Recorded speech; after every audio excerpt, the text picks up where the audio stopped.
Hello and welcome to Who's On Next, the podcast that grows if you just add water. Today I have with me a woman who's had a very long-standing career playing characters such as Dr. Wakeman in My Life as a Teenage Robot, Coco and Cheese on Foster's Home for Imaginary Friends, Snap and Chalk Zone, and many, many others. It is Candi Milo. Hello. And how are you doing Hello. today? I'm doing great. Thank you. How are you today? I'm very good. I'm very hot in this room right now. Yes. Where are you? Where are you based? It's Southeast Coast. Uh, yes, I am in Los Angeles and we are hot, but we are not 104, 106, 110 hot like we were last week. So I'm happy.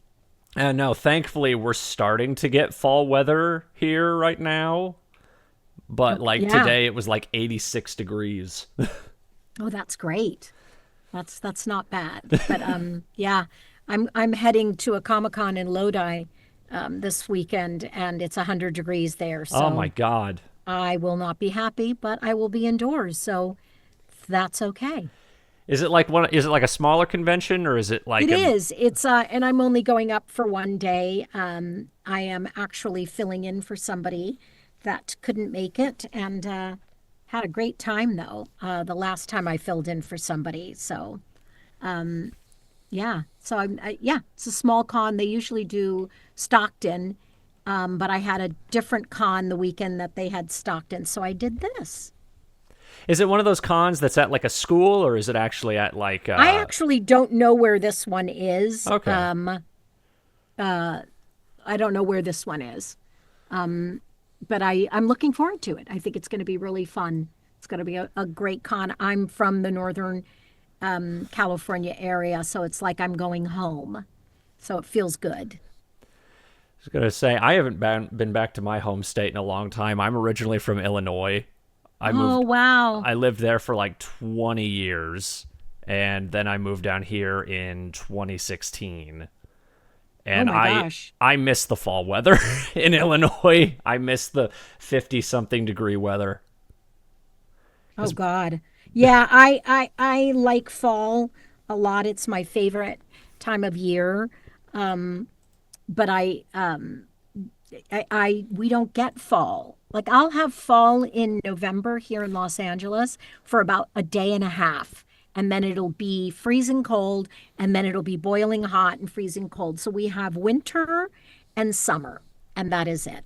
yeah, because where I am, when we get winter, it's like late fall weather. So it's like 50-degree weather in like December. You Yeah, rarely get snow where I live. yeah. You get We get snow we maybe like once every 2 or 3 years. yeah. Yeah, but I say just starting with that, what is it that got you into acting?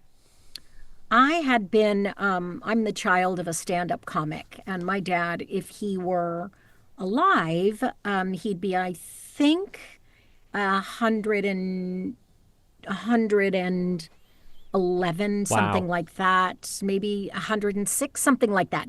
I have much older brothers and sisters, and I've always been performing. I grew up doing children's musical theater, and then I spent a lot of time on stage, and then I tried stand up, and I sang on cruise ships, and I sang for Disney, and I sang for Marriott's Great America and theme parks, and I have been sort of doing a little bit of everything, but I think I did my first show.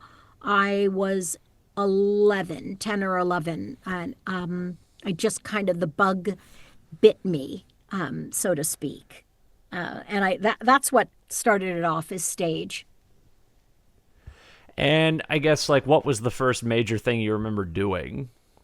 I the first major thing I remember doing was singing professionally at 16 for Marriott's Great America. And we Wow. did 6 shows a day, 6 days a week for minimum wage back in 1977. It was a lot of fun. It was a great learning experience for me. We were in a huge dance hall, a huge hall. I think they're closing this in Santa Clara, California. They're closing this Marriott. It's in Santa Clara, and it's but it was a wonderful, wonderful, wonderful experience. And it gave me the professionalism that I think I needed to, at 19, go on cruise ships with the Princess Cruise Line back when it was the Love Boat. And I sang for them as a guest entertainer for years, and traveled the world on a cruise ship, which was really fun. I'm still friends with everybody from back in those days. It was just a really great time. So it led to that. And prior to that, just community theater, but community children's theater was in San Jose, California, with San Jose Children's Music Theater, who I think today has produced a lot of celebrities that are on Broadway today. A lot. There's something in the water. That's all I'm going to say in San Jose.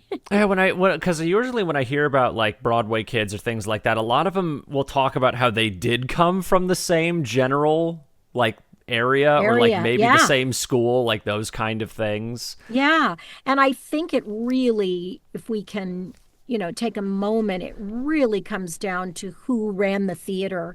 And I worked under the guise of, I was 11 or 12, 10 or 11, like around there. And our fearless leader was a young man named John Healy, who was only 17.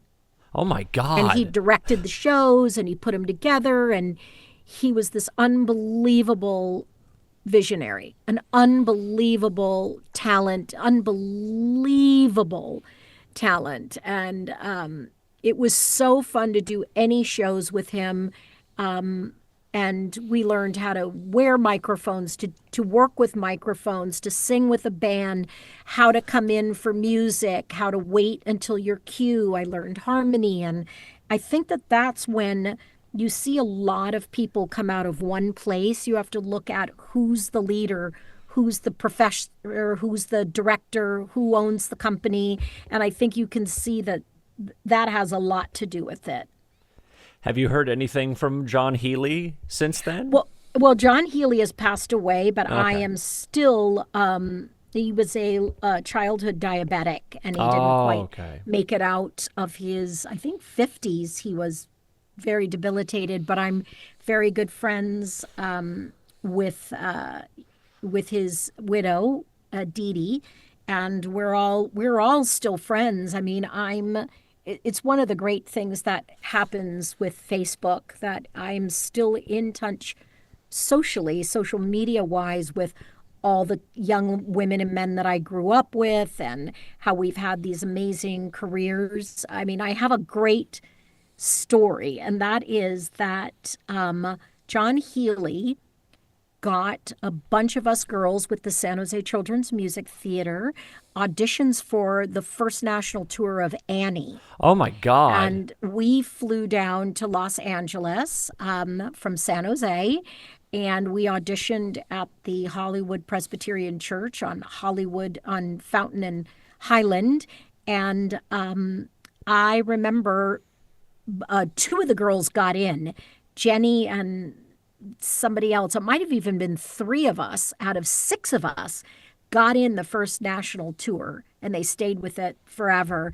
And I kept being kept to keep singing and dancing because I tap danced. So in the show, the littlest orphan tap danced, and at this time I was like 15 or something, and I was tiny for my age. I'm short, but I wasn't anywhere near looking like I was 8 or 10. I looked like I was 12, and I kept being kept and kept and kept, and finally another little girl walked in, and she was so cute. She looked like she was 5 or 6 years old, and she had curly black hair, and she was just adorable and so sweet and friendly. And my dad looked at me and said, "Uh-oh, you better hope that kid can't sing." And she just started belting it out. And he said, "Boy, you better hope she can't tap."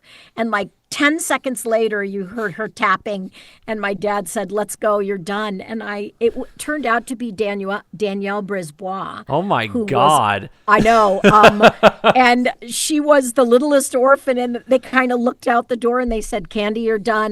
But you did so well. And I was like, "Thank you so much." And I was so upset and disappointed. And my dad said on the flight home, he said, she is going to fit in that costume forever.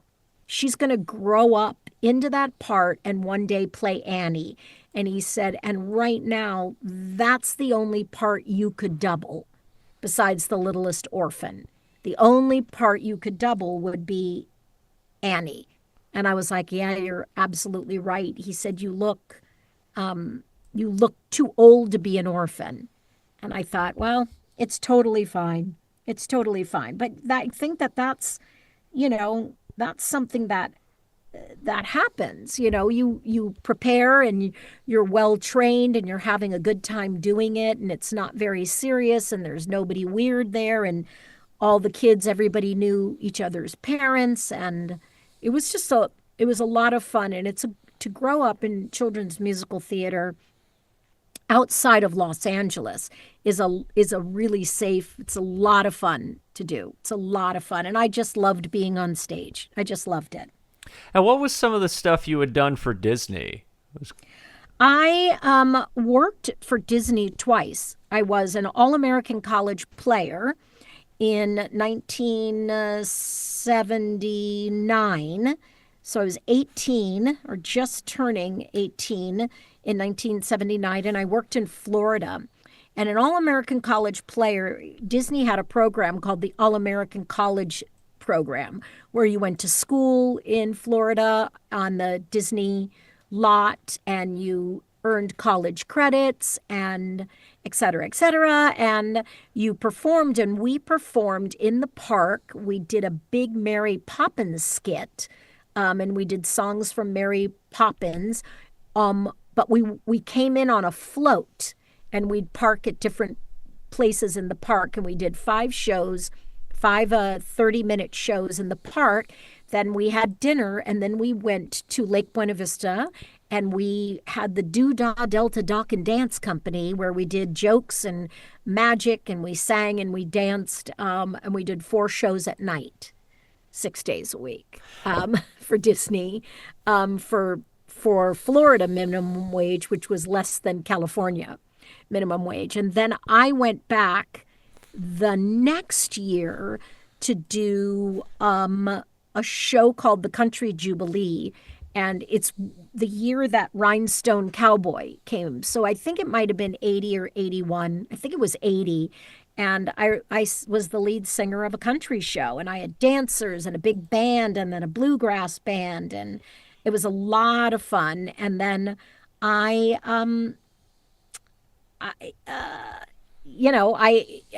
then got into cartoons with Disney, but that was what I did in the park. And then I didn't do it anymore. I didn't audition for them. Other things came up. I left to do cruise ships in late 82, getting into 83. I got in the first national tour of Dreamgirls on Broadway, and I just moved on from theme parks. And what's funny is, we're looking at 82, 83 being 40 years ago, and some of my friends are still performing for Disney. Oh my God. Still. And they're in the dance hall, in that they're in the saloon. And so I'm like, I had to move on, because it's the same with cruise ships. The money is so great and it's such steady work that people just stay on there forever, because there's nothing in show business that's guaranteed, like working for a theme park and being in shows there, and then moving on to working on a cruise ship. I sailed with Princess Cruises for 2 years and then was off, and then went on to do many other things. No, because I remember I was looking into, because when I was doing research for the interview, I was looking at some of the stuff, going through your website and going through Wikipedia and a few other things, and it was just like seeing, like, was it your dad had like worked with Liberace? Yeah. Like, Yeah. I was like, Yeah. seeing all this stuff. I'm like, oh my God, I could talk about this for like 45 minutes. I sang with Liberace. Oh and my his God. manager, Seymour Heller, was my first manager. And I had all my charts done by Phil Moore, who was a big jazz artist out in New York. And then I was produced by Tutti Camarata, who owned Sunset Sound Studio. And I, I write for, I've written a memoir about my life, but it has really nothing to do with show business. So for the show business stuff, I write on Medium. And I just put up a bunch of pieces about how I moved to LA at 19 after I got home from Disney the second time after I had done the Country Jubilee show. And I moved, and it was interesting because my career took off, but not in the direction that I thought it was going to be. Because how you used to be able to get a record deal in the early 80s, late 70s was that you had to be a backup singer. And if you were a backup singer, they usually found somebody to produce you. And what you would do is that you would be on songs. You would sing demos for people, and then somebody would say, "Oh my gosh, you're a better singer than the singer we're going to have it to. Why don't we just give it to you?" And it's just one of those. But it never panned out to happen because I looked so young. So I wasn't really a Madonna or a Cyndi Lauper, and I was more of a Sheena Easton before she started to work with Prince, and it was more bubblegum. And so I went on. I did 2 gigs with Liberace in Vegas, and he was absolutely spectacularly wonderful, and was just like a hell of a guy, believe me. Just an amazing, amazing, amazing human being. And that's kind of like the beginning of my learning to let go of expectations, like you don't know what the path is. And you don't know what success is. I mean, now I look back on a 45-year career and say, I think I am very successful. Am I famous? Not really, but I'm really successful because as the day that I got into the Screen Actors Guild, which is actually hilarious, from that year forward, I have never been without health care. Never. So it's wild. It's absolutely wild. So yeah, so it's been a great, long, very strange career, and it involves film and television and stand-up and theme parks and commercials and voiceover. Like in this twilight year of my life, Yeah, it it's is just voiceover. it's such a widely it's something where I don't even want to sound like I'm kissing someone's ass. It's just such a widely diverse career that you don't hear about very often, where somebody went through like every layer of the entertainment industry pretty much. And it's true, you don't, but let's remember that my dad started out in what I like to call pre-vaudeville.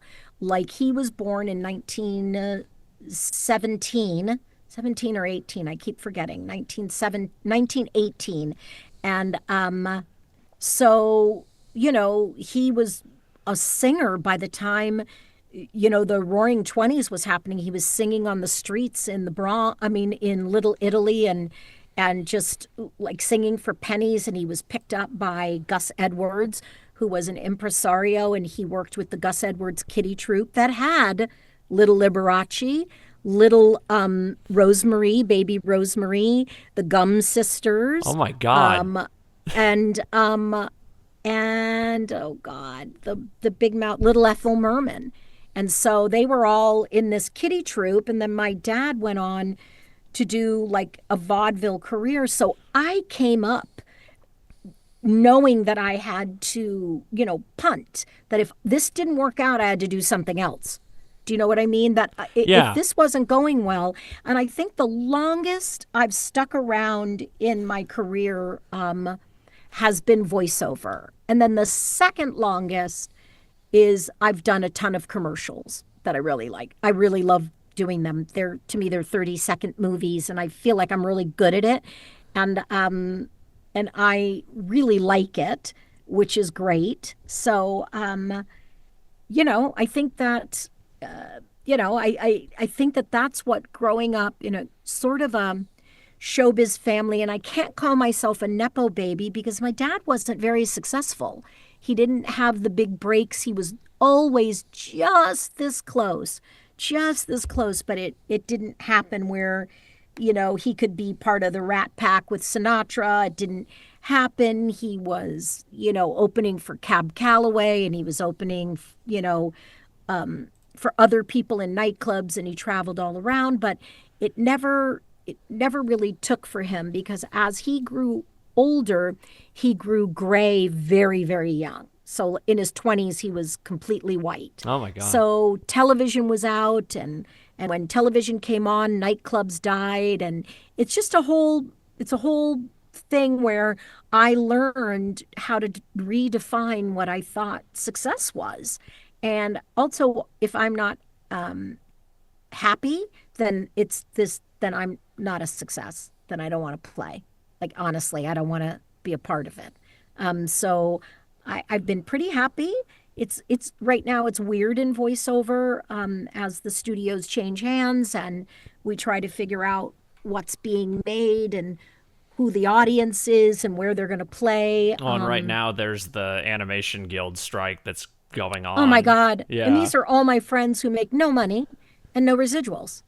They make Right. no money.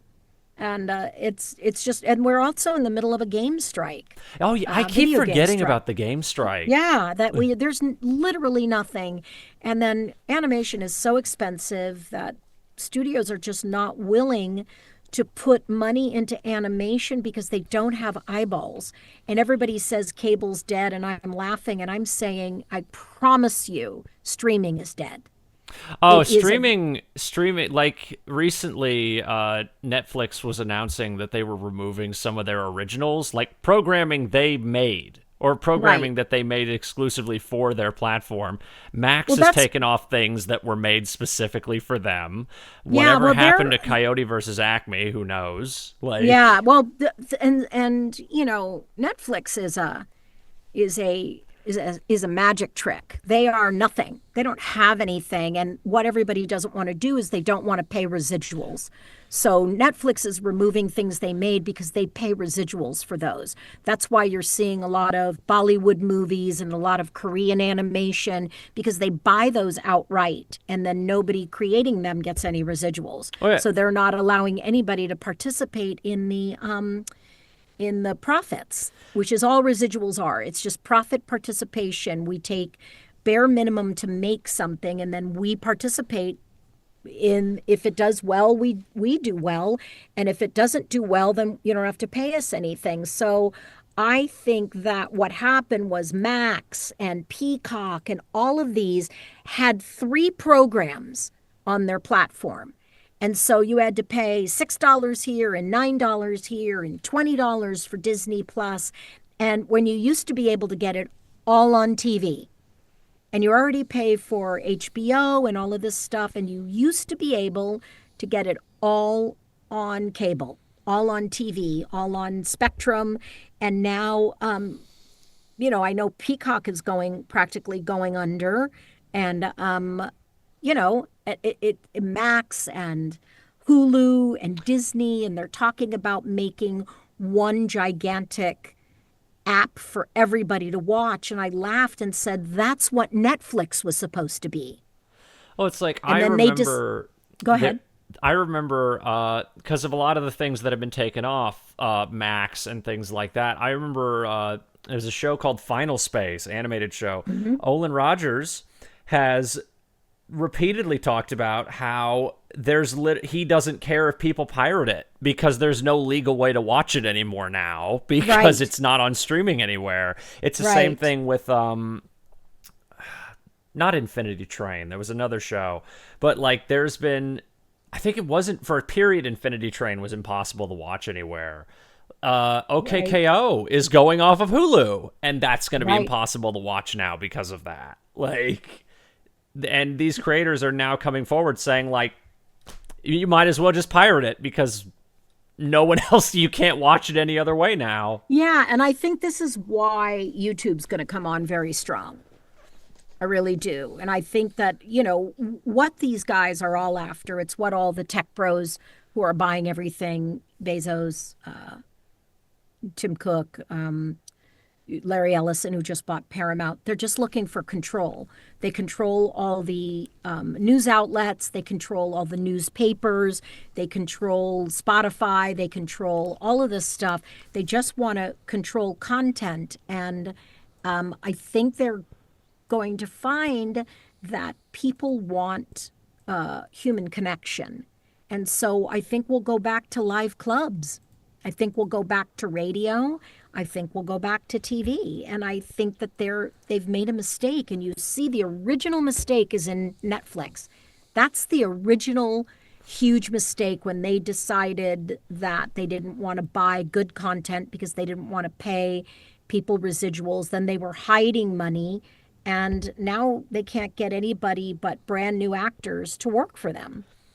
Well, it's like YouTube's been doing amazing things for the animation the last few years. There's a show called Amazing Digital Circus. That thing blew up last year. Yeah. I think it's got like 300 million views, 200, Wow. and it was independently made with like some industry actors in it, but it was, and now it's like a fully funded series online on YouTube for free. Wow. There's a web series called Helva Boss, and that's huge, and it's all independently done. Like, Wow. it amazes me how YouTube is like slowly becoming this like big animation hub for a lot of people to get their pilots out there and just make a living doing web series, things like Yeah. that. Like Yeah. studio level animation. Well, you have a lot of 2D artists very, hungry and out of work as, as we, as the industry shifts. But I've been doing this for a long time. And I can tell you that it's a pendulum that has swung and it will swing back the other way. It will because, they are building studios that are outside of LA.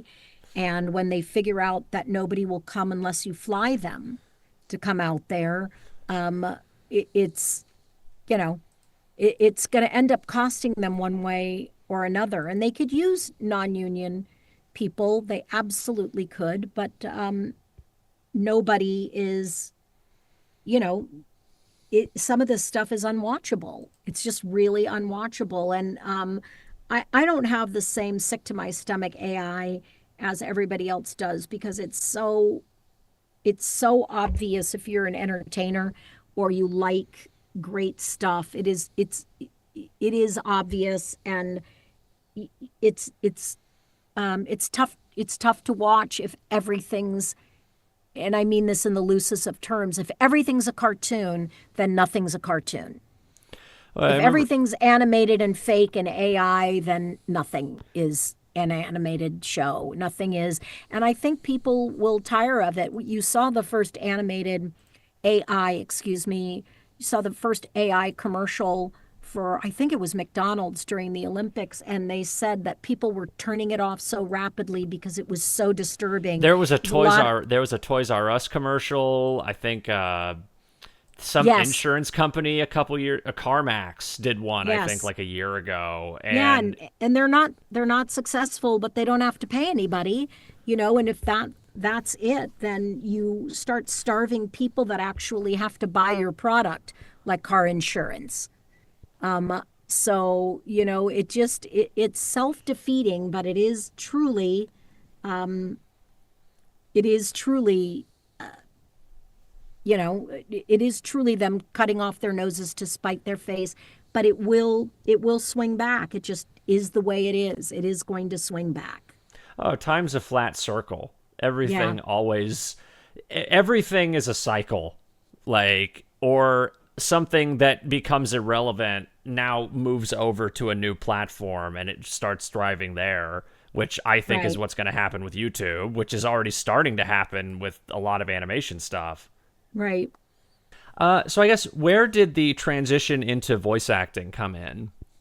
Well, I had been, this is so funny. I have the best stories. So, just so you know, my life should be like a soap opera. So, I had been singing in nightclubs in West Hollywood because it was such a great nightlife. In the back of several discos, they would have large cabaret rooms. And so I was using all my charts and all the stuff that I had made for Liberace and for other things and for the cruise ships.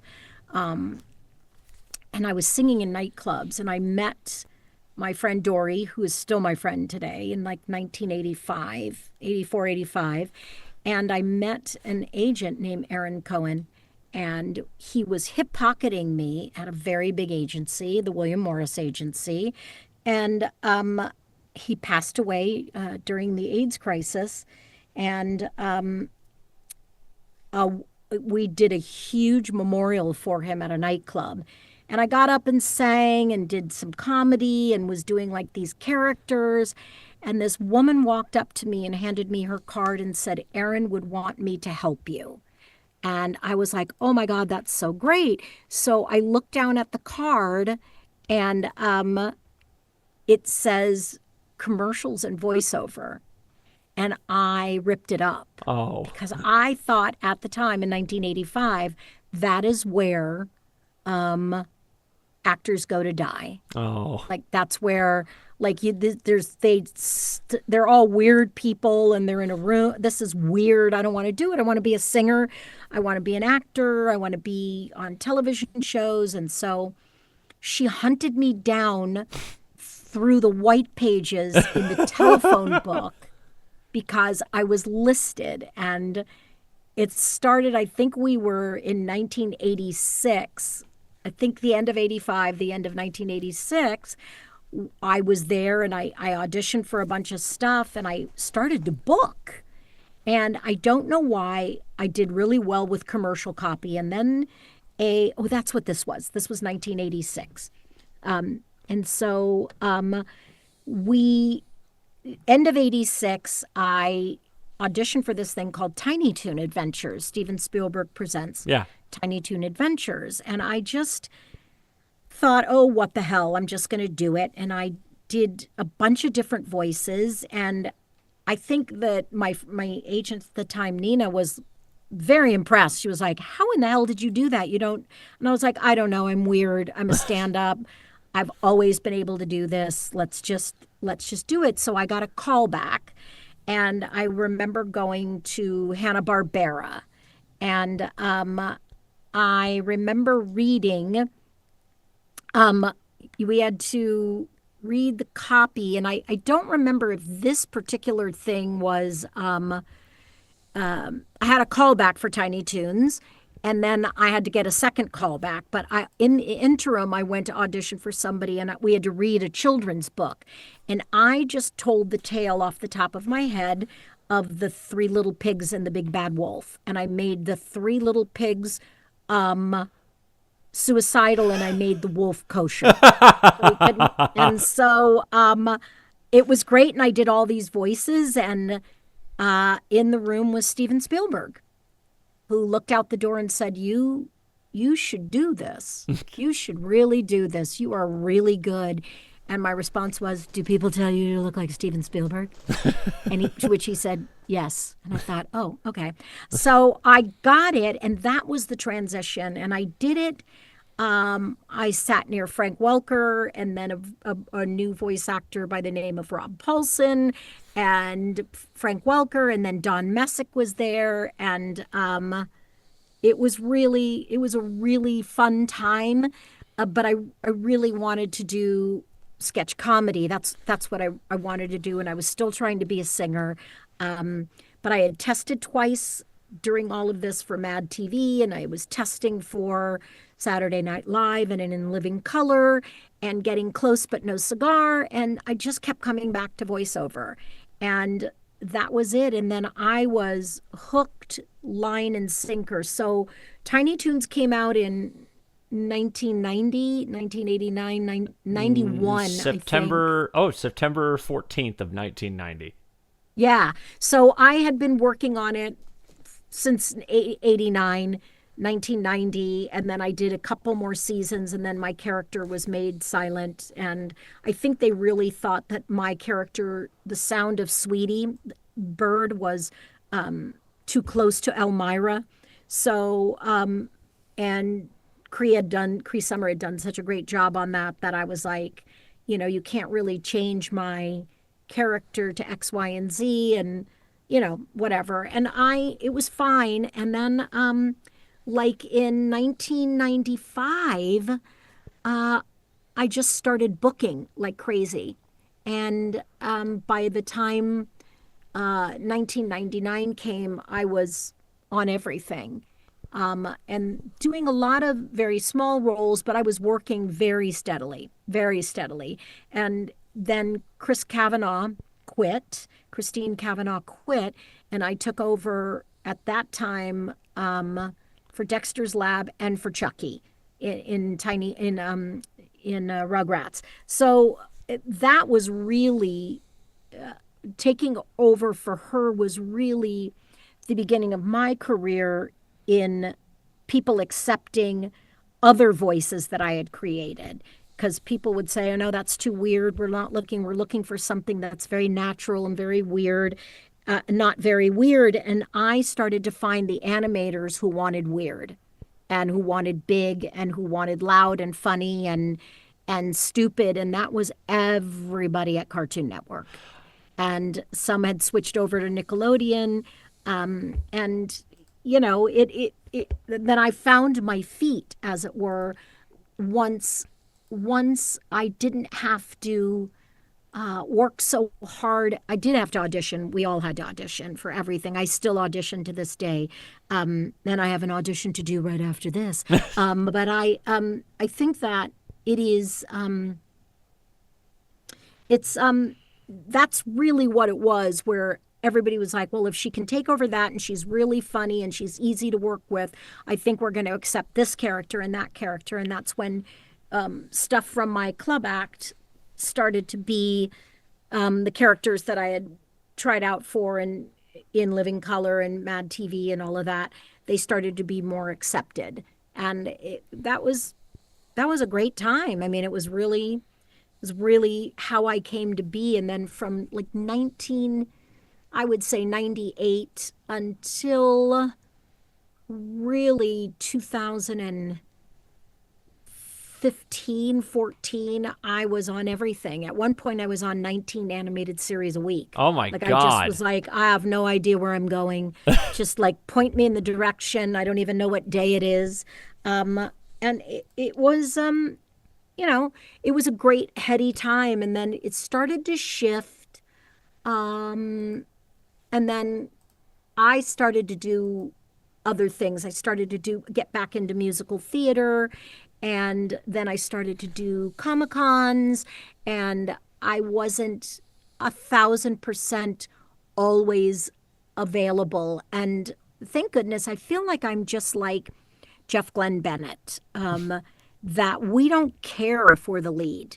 We don't care. We would rather do the 50 voices that you need other than the leads and let them do it, and we'll just come in and bat cleanup. We'll just come in and do all the women and all the men that you need in every episode. And that for a long time was it.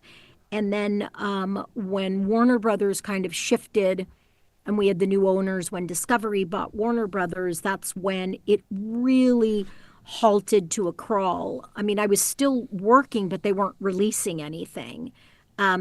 We have The Day the Earth Blew Up. We have Coyote the Acme, and I gotta tell you that Coyote the Acme is some of the best work I've ever done in my life. And it's very disappointing Yeah. and very upsetting. No, that'll forever piss me off. Like Yeah, and and we still don't even know if it's in the archive or if it doesn't exist anymore at this point. yeah, well, I'm friends with a lot of the creators, and we had a blast making it, and it was a very special film, and it's very heartbreaking. But I like to say that it's not a bad film. It's a really great film, and it is a really great film, I think. And I loved making Space Jam 2.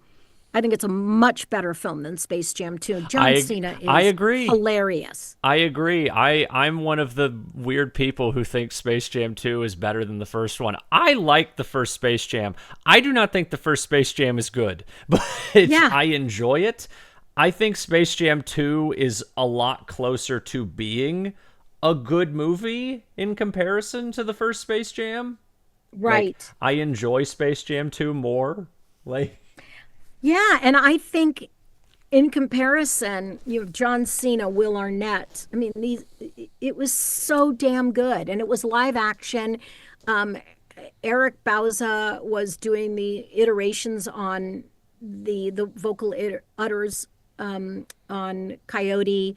Bugs Bunny's in it. It's so damn good. And I played Granny and Miss Prissy and Witch Hazel, and it was some of the best work. No, it's not some. It's the best work I've ever done, and it's very disappointing. But you know, it isn't my film, so I imagine that David Green, who was our director, I imagine he's devastated.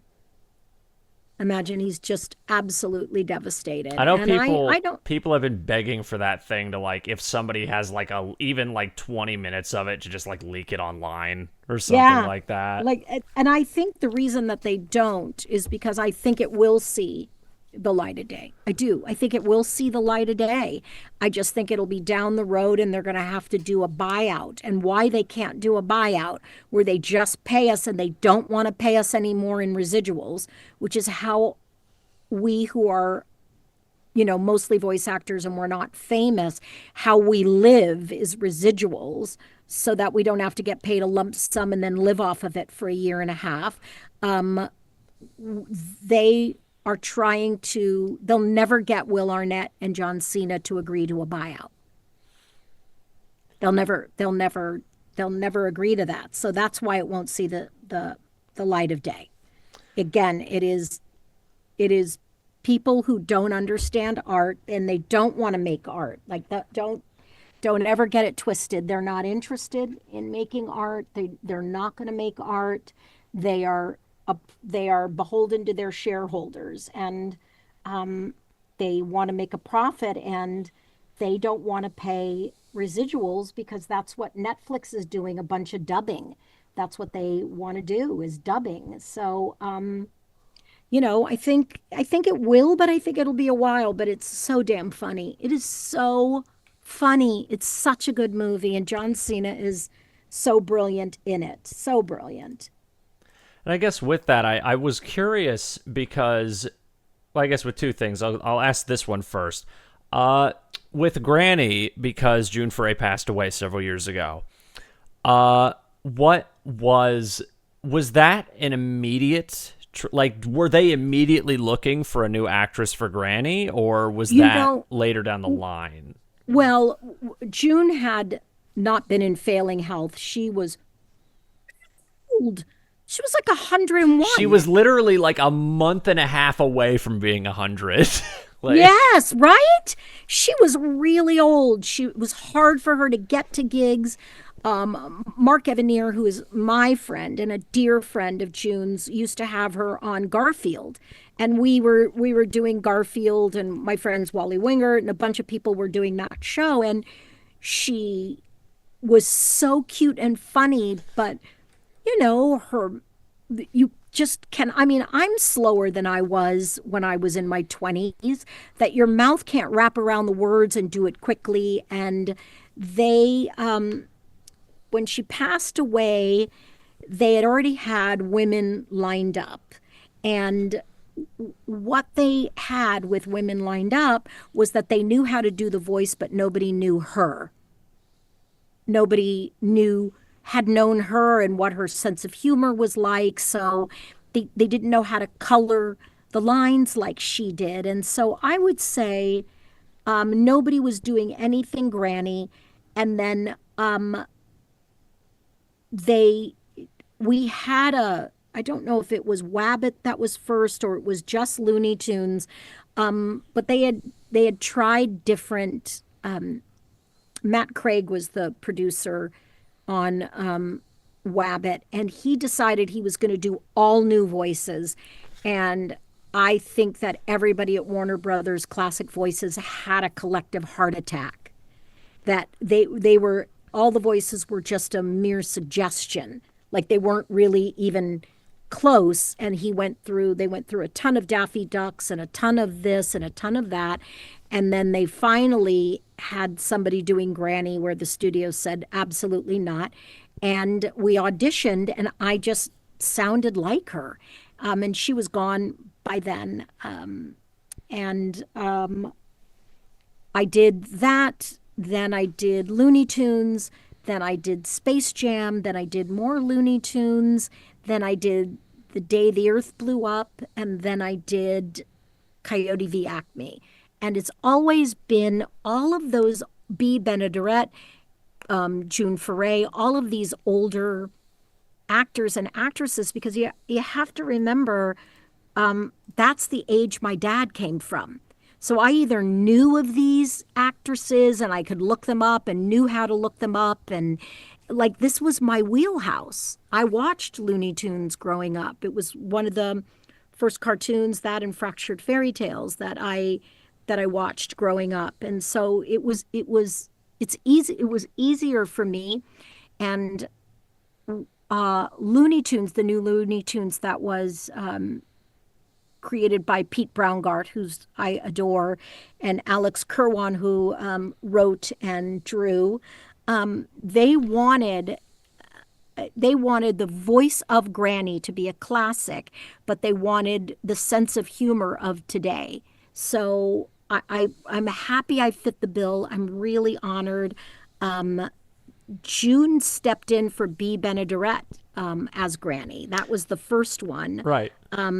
So it's a role that keeps going because the Looney Tunes franchise is bigger than all of us. You know, it just will be here forever.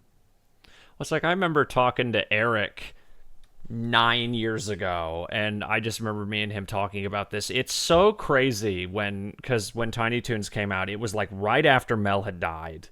Like, right. Just how many people they've had to get to play everything he did. And I think Eric and Jeff and Joe Alasky were like the closest we got to getting someone who could play that many characters. Yeah. And I just think that it's interesting because you get different iterations of the characters. Like during Space Jam 2, Jeff Bergman was absolutely genius as Bugs. Like his acting was absolutely heartwarming and just was so good. He's such a great Bugs. And then you get Eric, who's so fast and funny. And, but Jeff is very New York, which is what, Mel was, which is what Bugs was. He had sort of a New York accent. And then, you get everybody that has a stab at it. I worked with Mel Blanc in the first year of Tiny Toons when he came to visit as Bugs. So, that was pretty cool. That was really great. Very old, very infirm, much like June Foray. And then they turn the lights on and it's as if they're 25 years old. Yeah, I've heard stories about people who had seen Mel near the end of his life. I think he was on oxygen the last couple years of his life, something like that. And people seeing him do it, and he could still like go through the motions of doing a character like that, even Oh, though yeah. he sounded much deeper than he did like years prior. Yeah. Because I think like the one actor for Bugs I've always gone back to, which is funny because I don't think he did it a lot, was Joe Alasky, because I love his Bugs. I have I don't even always loved remember his it. Bugs. I don't even. I think he did it for Back in Action and a couple games. He Oh, did Daffy a lot more than he did Bugs, I think. right. Right. And I've always really his Bugs was very quiet. I always liked his very mellowed out Bugs, cuz Back in Action is like the specific one I think of, and I have a very soft spot for Back in Action. Yeah. I adore that movie. Yeah.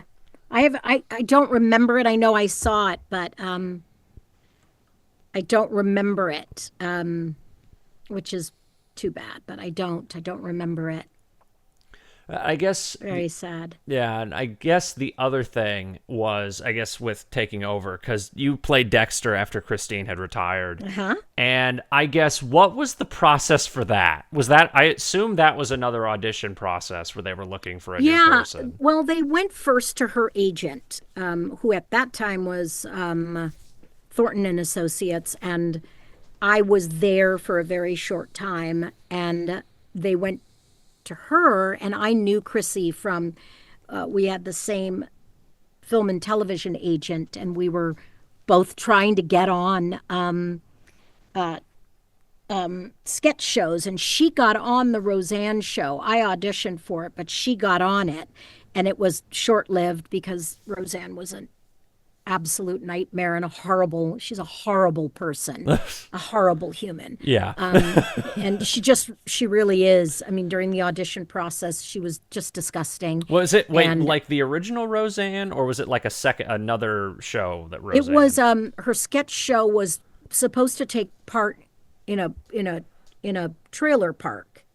Okay, so So this wasn't Roseanne. This was another show that Roseanne yes, was this was doing. her sketch Okay. comedy show that they were doing, and I don't remember if it was CBS or what it was, but Chrissy and I both auditioned for it, and I think she got it, and then it either never saw the light of day. She only did two of them, and then it went away. And Chrissy and I have the same voice print, except that she has a slight Southern accent. That's what she sounded like. And then towards when she was not well and doing what she was doing, she got kind of husky. And so that was the voice print that she had that I could imitate, and she could imitate me. And I've got a harder, more nasally, more guttural sound. And then when she quit, they sent over sides, and then they sent over like a 30-second clip of Dexter's Lab, and that's the only thing I ever saw, because she had done two seasons, but they'd only released one. They'd only released one so far. Okay. So there was nothing on, and I didn't watch it, but I listened to it and I did it, and I tried to match her beat by beat. Do you know what I mean? Like Yeah. beat by beat. And I did the very, very best I could. And that's the secret to voice matching for anybody that's listening, is not so much the voice, but the tempo. It's the beats. And if you're going to match the voice, inflection. yeah, you have to match her voice absolutely, say it exactly how she would say it, which I did because I could. And then we got to Cartoon Network to record it, and all my friends are there, and everybody's super supportive because this was a hit show, and she just walked away, and it was a hit. And I could not get the Russian. The Dexter from Dexter's Laboratory. I could not get it. And I was really struggling. And, you have to think, Michael, that this, like replacing somebody, Jeff Bennett put it this way, is like listening to two different types of jazz. Chrissy and I are playing the same instrument. We sound exactly alike, but we're two different jazz players. and she's going to hit words that I'm not going to hit. And poor Gendy was just loved her so much that he wanted me to have her personality. And I was like, first of all, Chrissy's nuts in a good way, and I can't imitate that because that's not my instrument. That's not how I play it. I would hit this.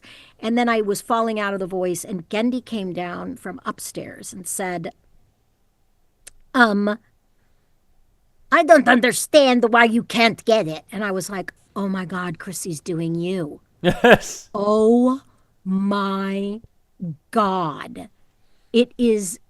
And then when you hear that slight French thing where she goes into some like, the French is because Gendy had that sort of thing, but that's what happens when you have a Southern accent, is that it is really a French accent that's been slowed down so it sounds like this, and when you add the Russian on top of it, it sounds like this, which is, I'm not in the register, and it became really great. But that was a hard gig, and that's how I took over. And then what was really sad, and then I've talked to Jeff about this, Jeff Glenn Bennett, several times. And I said the hardest thing was we'd be in a scene in the booth and they would stop right before I talked and play cartoon, cartoon, cartoon, cartoon.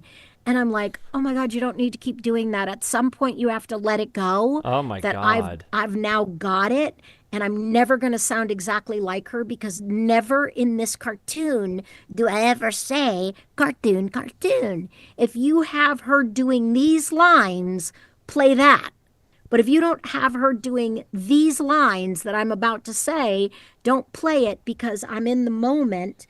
That kind of a thing. So was it a fear that you were going to lose the voice, or like? Yes. Okay. Yes, and Gendy, God love him, was so set that we sounded exactly like Chrissy. And then as I've said, he really was wanting me to play her instrument, and I was a different jazz player. It's funny because recently, I remember, I think it was on TikTok, there was a video that was going around where a lot of people were like, has anyone ever sat down and thought about Dexter's accent? And I had kind of realized, and I'm like, yeah, I haven't ever really thought about it. I never really pinpointed what the accent was supposed to be. I always thought it was Russian.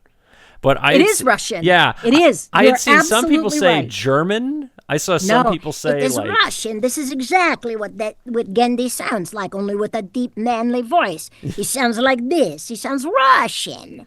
And then it was slightly like when she would be like, omelette du fromage. It was slightly French.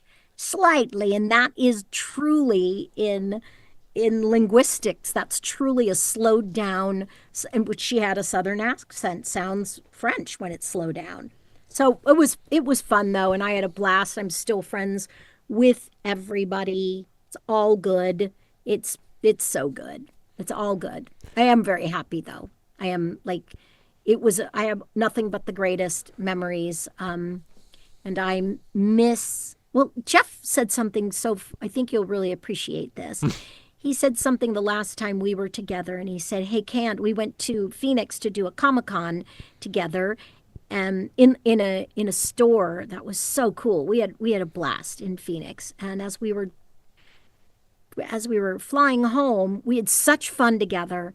He looked at me and he said, did you ever think the last time we were together would be the last time any of us would ever be in a booth together? And I was like, no, man, never ever thought it would ever end. Thought I would go out like June Foray working. Thought I would go out like Mel Blanc and Noel Blanc. I thought I'd go out working.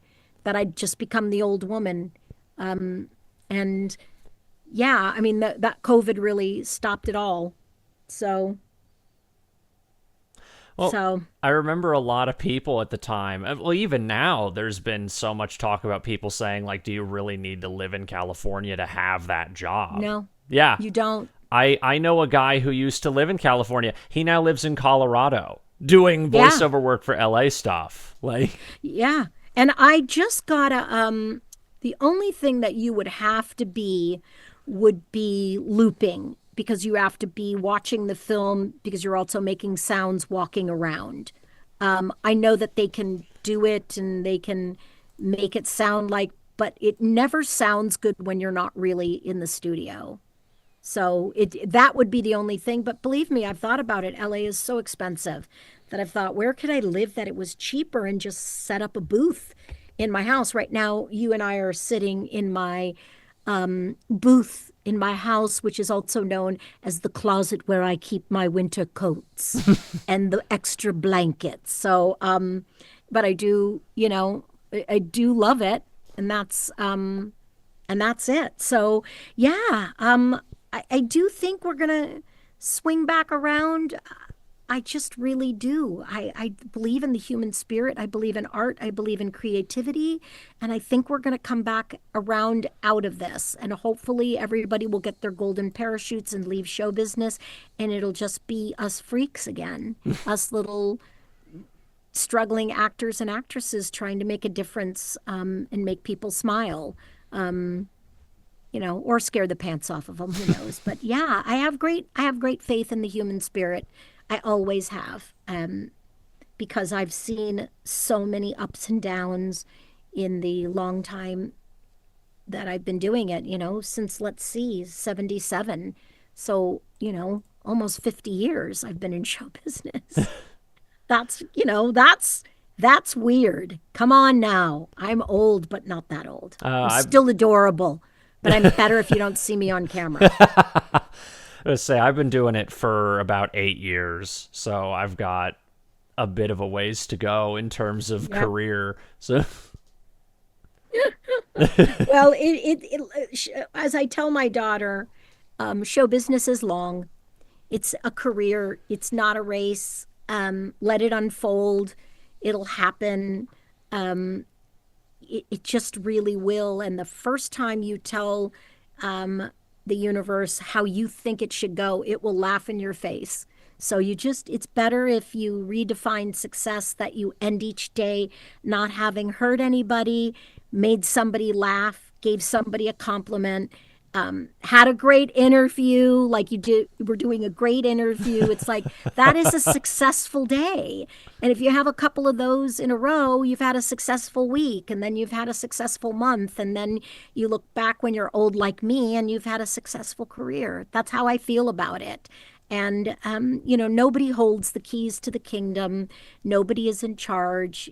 That's all a fallacy. A creepy fallacy, but it's a fallacy nonetheless. And I just, I enjoy doing these and meeting new people and helping new and established creators who, want to talk about voiceover or singing, or like you seem to be so well versed in all aspects of show business that I just love it. I mean, I just think this is all really fun.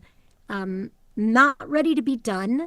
Not ready to be like the Grand Dame and anything like that. Not ready for that, but close, but not ready. I was gonna say, not ready for that. For me as a kid, I think like it's because I guess well versed in entertainment. It's primarily voiceover. I mean, there's a lot of things, but as a kid, I have ADHD, so as a kid, I got obsessed with credits as a kid. And I would wonderful. The actor I would no my parents, it would be like a party trick. I'd be like at a family get together watching like Mulan, like the Disney movie, and they'd be like, "Hey Michael, who plays Mushu?" And I'd be like, just immediately say Eddie Murphy. Like I wouldn't know the person, but I would know the name, or I would know the voice. I remember, I think the first voice actor I had like memorized their name was Tom Kenny. Oh my God, I love him. I distinctly remember he was the first one. It was Kids Next Door. I remember the moment it happened. I was like 6, 7 years old. And I remember watching the credits and I was like, I've seen that name Tom Kenny a lot. Like I just remember the episode with the character, I forget what, the Common Cold. I remember the character, and I just remember seeing his name, and I'd be like, I see his name a lot. And then from there, it became recognizing the voice and the tonality and the names and everything. And now it's like, a fucking Rolodex in my head of Yeah, that is so amazing though. Like this I know more people in my life who are successful in the entertainment industry that have a Rolodex like you do. And I just love that. Like my Rolodex, because I'm probably ADHD but too old to care, that I have all of my credit card numbers memorized and all of the CVVs on the back, all of the expiration dates of 12 cards. well, it's all like memorized. there's always been, I'm not even like trying to say I've pinpointed your voice. Like, but there is a lot of people where I have been like, oh, there's this one, it's just like the second I hear their voice, I immediately know it's them. And I'm not even saying like they don't have an amazing range, but it's like I've gotten so used to hearing like Gray or Tom or Richard Horvitz or people like that. I can just Right. like, second I hear their voice, I'm like, that's Richard. Like, Yeah. Oh, and another friend of mine, I love Richard. Like this is what I think Jeff Bennett was saying. Like, do you remember those days? And I was like, I remember sitting there and having Tom Kenny make me wet my pants as Eduardo in Foster's home, and then never thinking that that would ever end. That we'd get another season and we'd be back, or we'd all be on another show together. And it's weird. You know what I mean? But it'll be back. I mean, you heard it here first. I'm just saying, you heard it here first. Candi Milo It has will be just back. confirmed there's going to be a new season of Foster's Home. Well, there's hopefully going to be a new Foster's Home. Well, I know that they're doing like a preschool show. It is so cute. Yeah. I can't stand it. It is such a cute idea. I cannot stand it. And I don't know if they're recording right now or what's going on. But it's going to be so adorable. I mean, Craig is a genius, another person I adore, and I don't ever get to see anymore because we're all in our own house watching Netflix. Yeah. So that is me in a nutshell. That is who I am. You've interviewed some people that I really like. I think Stephanie Abruzzo is a genius. Like her voice, I mean, everything about her I love. Just really, I hope I see even more big things from her. And, we're performers. We are the unwashed. We're the masses of the unwashed, and there's no getting rid of us, damn it. No chance, young man. Well, it's funny because I think I remember there's always been a specific voice that you've done for like incidentals or certain other characters, and I've always been able to pick up that's Candi. Like, I can't explain it. I can try and do it as a man. Is it this one? It's the exact one. Oh my God. It's the exact It's the teacher from Cow and Chicken. It is everything I've ever done in my life. I was trying to do the like I was trying to figure out like how can I do it. So it is it came from a character that I used to do, and I auditioned for Mad TV, and I dressed up as an 80-year-old woman, and it was a drunk kindergarten teacher, and every day she thought was her last day at work. So she just didn't care, and Fox, who was doing the show, absolutely loved the character, but I think they thought I was too old for the show. With Foster's Home, because I adore Foster's Home, I was very curious to know, how did the direction for Coco work? She had dialogue. I was gonna say, did they do the Groot? Yeah, we had regular Groot or the we had Chewbacca regular thing? dialogue. Yeah. I was gonna say, did they do the Groot or the Chewbacca thing where they actually had dialogue in the script? We actually had dialogue. They tried Coco. The amount of time that was spent trying to explain to me what I was trying to say. And I was like, how about if you trust that I can give you syllabic, that I can go, hey, what are you doing? And say, "Grr, grr, grr, grr, grr, grr." Like I I could give you this to you in Coco. So yes, it was. And then there was a famous episode where she was a movie star or she was trying to be an actress. And those were all famous films that she was imitating, but it was all the original dialogue from the films that I just Okay. cocoed up. Because I had wondered for the longest time, did they do like the Chewbacca or the Groot thing where they actually had a script that like had English written on it? Yeah, they did. So I They guess did. with the wraparound, I guess final question, what would you say to somebody who is interested in getting into the entertainment industry? I would say absolutely yes. Do it because that bug never leaves you. So you don't want to live a life as you get a little bit older filled with regret. Um, don't ever pay for to audition. Um, and I say study acting. You do not have to take expensive acting lessons. I will say this until I die. Acting is acting, whether it's commercial, voiceover, whatever. And you can take an acting class at a local community theater, at a local community college, at a night school. And what you want to do, if you want to do voice acting, is you need to make a roster of characters. And each character you should be able to read from the phone book and sound broad and funny. But I don't discourage anybody from doing this. I encourage people to become expert at what they're doing, become an expert at it. Lots of people have these little voices, they sound like this, and they're like, oh, people tell me I should do voice acting all the time. And I always say, I can do your voice. Can you do mine? And because you can't be, because animation is so expensive, you have to be more than a one trick pony. You have to be able to do multiple voices because of the pay structure of it. But I encourage everybody to give acting and singing and dancing and animation and puppetry, give it a shot. Give it a shot. You know, nobody's getting a gold watch anymore for 50 years of service. And your heart will thank you for it. And you know what? What if you're good? What if you're really good at it? And my big thing that I tell every person, young, old, anybody, why not you? Why not you? No, why not you? You know, not everybody's a Nepo baby. Why not you? Why not you?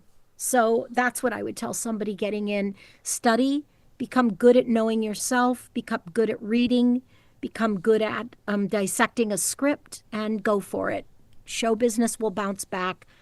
I promise you. I promise you. You can come and yell at me if it doesn't. But I say in the next 5 years, we're going to have another golden age of television. Promise. I believe it.